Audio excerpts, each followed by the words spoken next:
Here, everybody, Spegtacular, the Silver Stacular. If you like shipwreck stuff, this might be something for you today.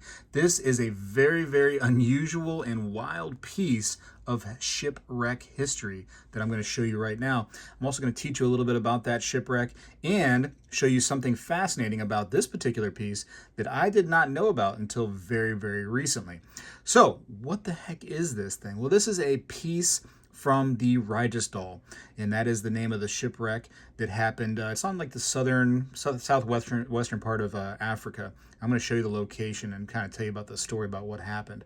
But went down in 1747, so a little while ago. But you can see just a complete mess, and this is a silver fork, and I'm holding it just because it's heavy like this, but literally that thing is secure. It is almost like concrete at this point. And if you look closely, you can definitely see the fork. You can see pieces of glass and all kinds of just junk in this stuff right here. And they believe it's a part of an onion bottle, or a lot of onion bottle ended up kind of like merging into this big pile right here. And the onion bottle would have been just, if you could just imagine, almost like an onion shape, and the bottle would have been used to carry various things around the ship. Now, the interesting part of this is not so much the silver fork, but the fact that it's a silver fork with a Mexican 1742 pillar dollar also attached. You can see the mint mark right here for Mexico Mint, and you can obviously see the very clear 1742 date and the very telltale signs of the Pillars of Hercules right here for the pillar dollars. So very, very cool. This shipwreck was known for carrying quite a bit of pillar dollars. In fact, I think they had like 8 chests of coins that they were using to trade. Being an East Indiaman ship, it was a merchant ship that was meant to do trades around the East Indies. And so therefore they had some money ready to go. And like I said, we're going to talk more about the tragedy of that ship and how it was almost doomed from the beginning. So now some really cool facts about this piece before I go further is it actually has some initials in the fork. And it has a J and a B etched into it. And that's fascinating because the captain of the ship, his initials were also JB, or John Brandt. So very, very cool that I might have the actual captain's fork right here in my hand. And so now I'll read a little bit of the COA for some information for it too, but let me kind of show you where this shipwreck was.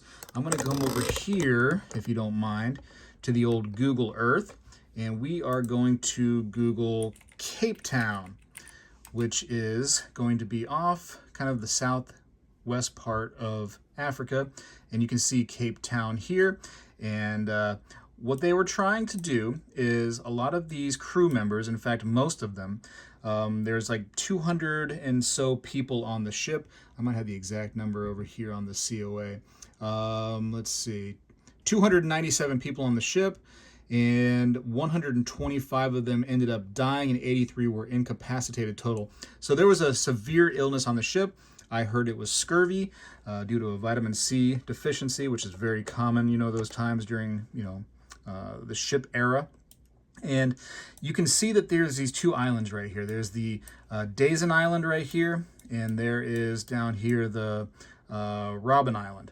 So it was believed that they were stopping on the Dazen Island, or close to the Dazen Island, in order to start picking daisies from the island as a way of maybe helping their sicknesses out a little bit. So somewhere around here they would have anchored. The problem is that there was a large storm, and it caused the anchor rope to break, and they set adrift probably over in this direction a little bit. Ended up crashing into some shallow water. Could have been reefs, could have been rocks, who knows what exactly, but ended up crashing, and there is the shipwreck. Only about 20 survivors were left.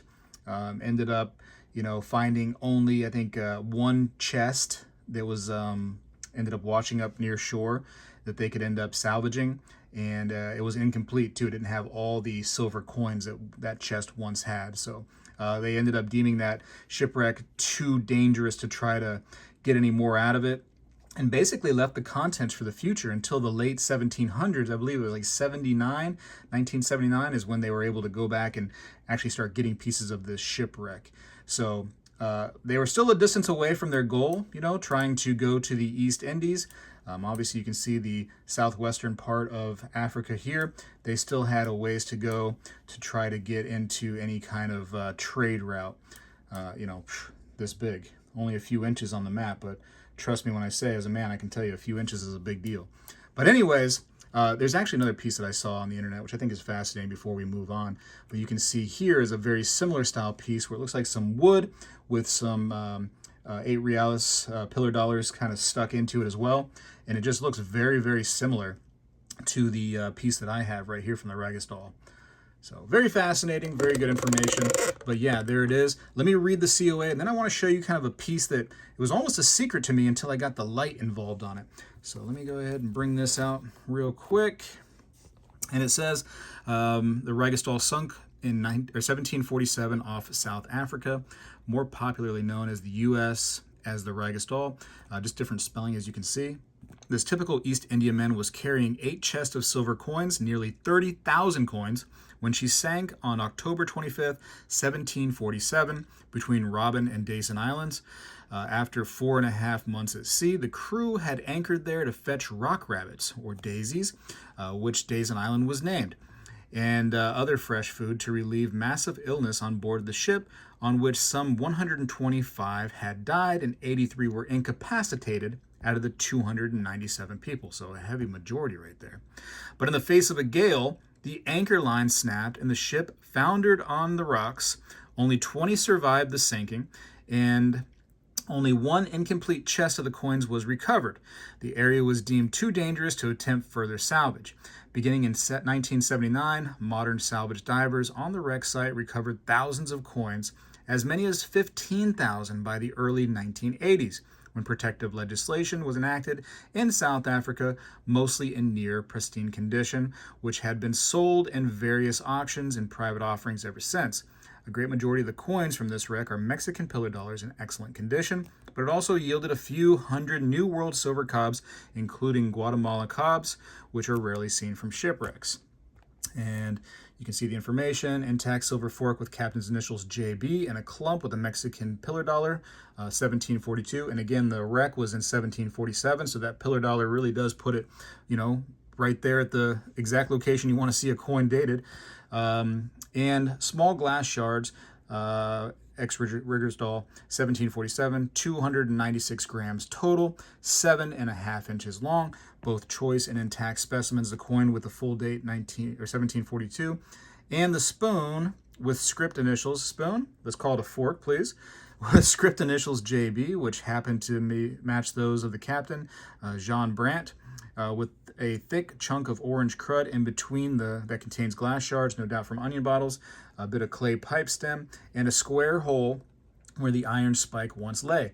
The spike, in fact, is the reason for this agglomeration, and its sloughing oxidation not only made it all stick together, but also diverted the chemical reaction from the silver.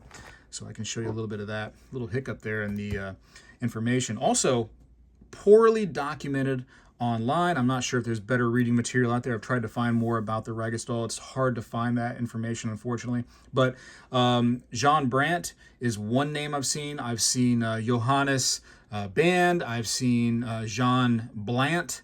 I've seen like 3 different names. However, the captain, no matter where I've looked, it always does have the initials JB. So I believe that this is the fact that it is his fork.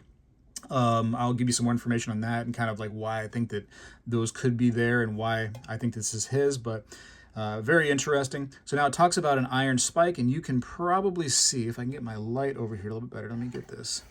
I'm gonna try to help us out. You can see a kind of a squarish kind of style hole right here, and you can see how deep maybe that goes. I'm not sure, but that would have been the iron spike. And that, basically the chemical reaction with all these elements together caused this. It feels almost like cement. It's very, very sturdy. It's not going anywhere. And like I said, I can literally hold the fork like this and not have a problem with it just falling apart. It is very heavy on this end, obviously.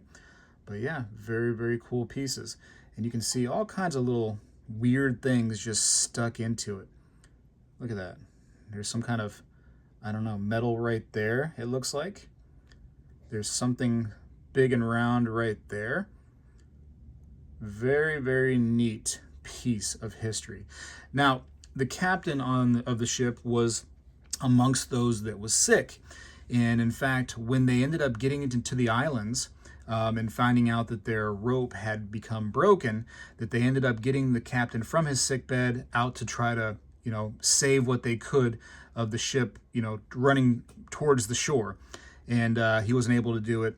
And maybe it was because he was so sick, he just was so worn down, he didn't have the strength to issue the commands to get that ship going in the right direction. Or maybe the storm was just too intense. That area is known for pretty intense storms. So that being said, he being sick, for thousands of years, humans have known about the antimicrobial properties of silver. Maybe Jean Brandt had initialized his fork to keep him from using somebody else's fork, right? Or from them using his fork. They wanted to have his own stuff right there to try not to either spread his sickness or, get anybody else's. Very, very big possibility. I would imagine that some of the crew that were, not as well-to-do as a captain might not have had a silver fork to eat off of. They might have had something a little cheaper. But very, very cool piece. I want to show you something now that I found after the fact. So I need the light to show this to me. And you might be able to see it right now. As I turn, you can see the pillar dollar here, and you can see right here, I hope. Can you see that kind of, it's almost like a design right there on the piece. As I zoom in, you can clear as day tell that there is some kind of design here on the piece. And what that actually is, clear as day, is actually, there was another pillar dollar sitting right there. And you can see how that design looks very, very similar, doesn't it? So there was more coinage stuck to this thing at one point. And you can imagine this would have been sitting just like this. Maybe not this piece, but obviously a piece like it. And it would have been tucked right in there to that little cubby. So what happens a lot of times is when they excavate these pieces of these shipwrecks, it could have been a much larger clump, right? And through the use of metal detectors, they can find this stuff underwater that, hey, there's some metal here, or shoot, this big old fork could have been sticking out and they knew that something cool was there. And they could have grabbed a much larger piece. And through electrolysis and literally almost like archaeological chipping away, they can start getting this stuff separated a little bit so they can see what they're working with. And so this could have been a much larger piece with more pillar dollars and other things stuck to it at one point, but those have been separated with time and people just taking them away.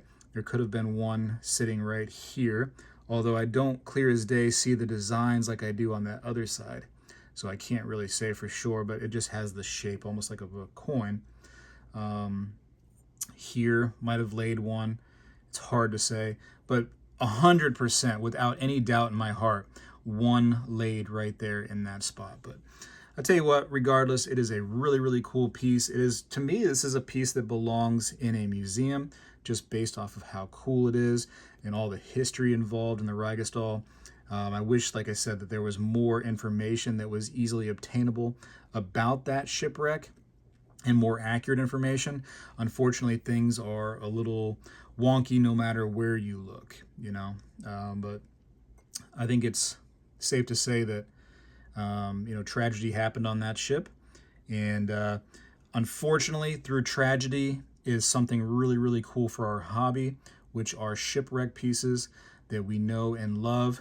And when something spends hundreds of years under the water and is excavated at some point, it becomes more valuable. And this is no less the situation. This is a great piece. Very, very cool piece of history. And I'm going to hold on to it as long as I can. So there you go. A little bit of history of the Reigersdaal and a little time to show off my particular piece. I hopefully you enjoyed this. And if you like more about this stuff, I suggest you subscribe and comment down below if you got anything to add or you want to just say something. I'd appreciate that. And I got more to come. I really like the shipwreck stuff, and history of all kinds really fascinates me, and I want to give you as much as I can on this channel. I got to go for now. I appreciate you for watching. Spegtacular is out. Well, hello everybody.